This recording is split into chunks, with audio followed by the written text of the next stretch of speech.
Siguradong maraming senior citizens ang matutuwa sa balitang ito.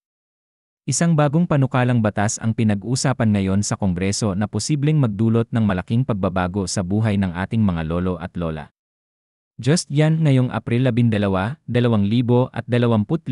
lumabas ang ulat na isinusulong na ang isang bagong Universal Social Pension Program para sa lahat ng senior citizens sa buong bansa, anuman ang kanilang katayuan sa buhay. Isa itong hakbang na matagal nang hinihintay ng marami, lalo na't hindi lahat ng matatanda ay kwalipikado sa kasalukuyang social pension program ng IAGA. Kung maisa sa batas ito, tiyak na makaasa na ang bawat senior citizen na makatatanggap ng buwanang pensyon bilang suporta mula sa gobyerno, kahit pa hindi sila kabilang sa indigent category. Sa kasalukuyan, ang umiiral na social pension ay limitado lamang sa mga tinaguriang indigent senior citizens.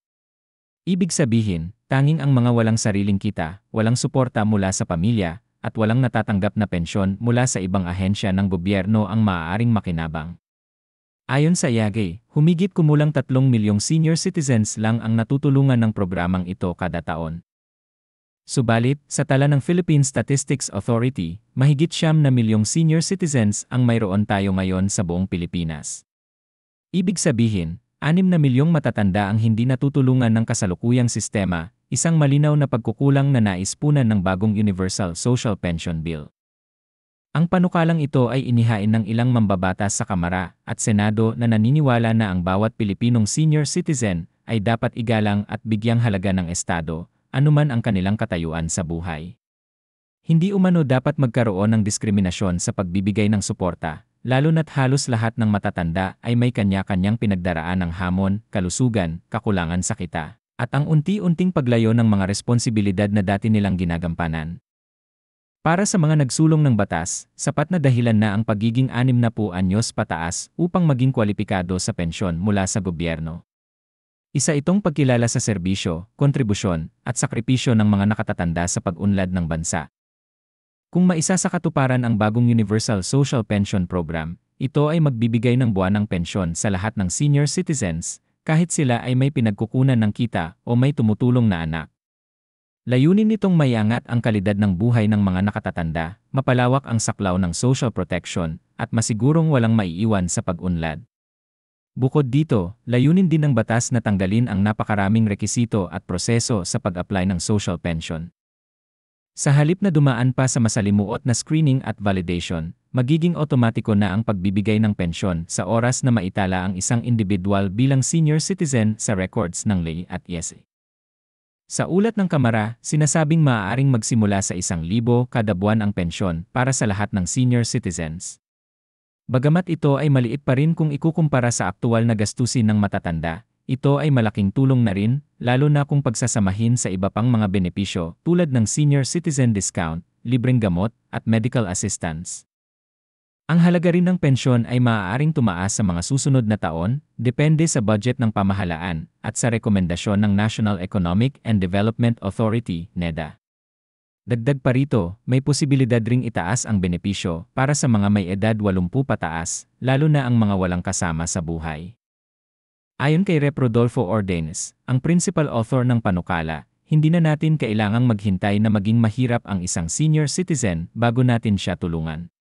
Ang karapatang pantao ay hindi dapat nakabase sa kayamanan o kawalan nito. Dagdag pa niya, ang social pension ay dapat ituring na basic right ng bawat matatanda. Kasama rin sa panukala ang pagbibigay ng mas maayos na mekanismo ng pag-distribute ng pensyon upang masigurong direktang makakarating ito sa mga benepisyaryo. Isa sa mga tinitignang opsyon ay ang paggamit ng digital e-risk cards o pagbahay-bahay ng mga social workers upang masiguro na ang matatanda mismo ang makatatanggap ng tulong. Hindi rin nalilimutan sa batas ang mga senior citizens na nasa malalayong lugar. Sinasabing kailangang magsagawa ng profiling ang bawat local government unit upang matukoy agad ang mga senior na hindi kayang bumiyahe papunta sa City Hall o ESD office. Sa ilalim ng bagong programa, may budget ring nakalaan para sa logistics at transportasyon ng mga mobile pension distribution teams. Ayon kay Senator Risa Hontiveros, isa sa mga nagsusulong ng panukala sa Senado, ang bagong social pension program ay hindi lamang tungkol sa pera, kundi tungkol sa dignidad. Dapat maramdaman ng ating mga lolo at lola na sila ay bahagi pa rin ng lipunan.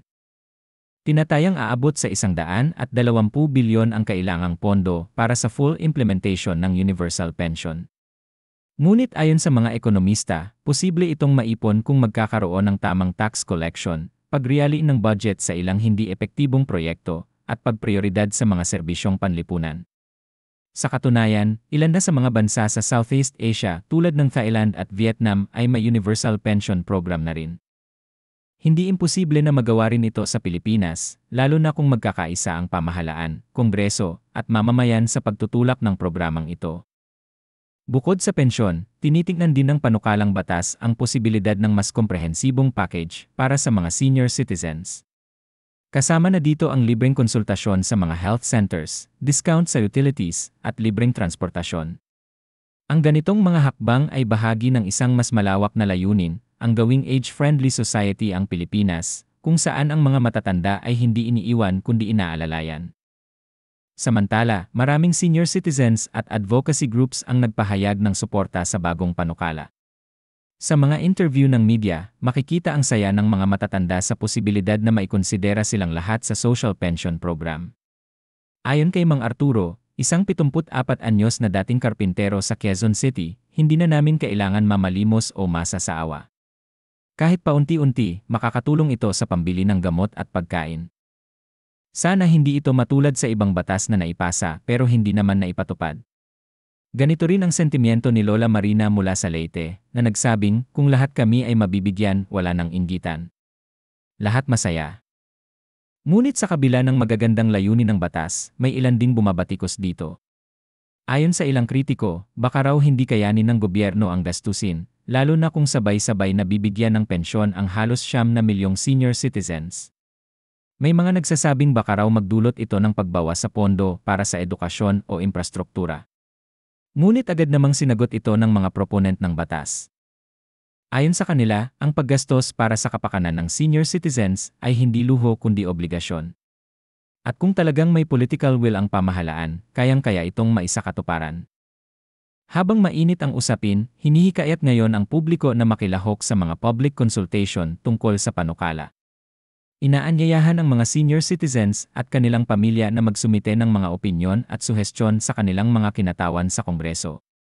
Sa ganitong paraan, mas mapapalakas ang boses ng mamamayan at masisigurong ang mga pulisyang ipapatupad ay tunay na nakasentro sa pangangailangan ng tao.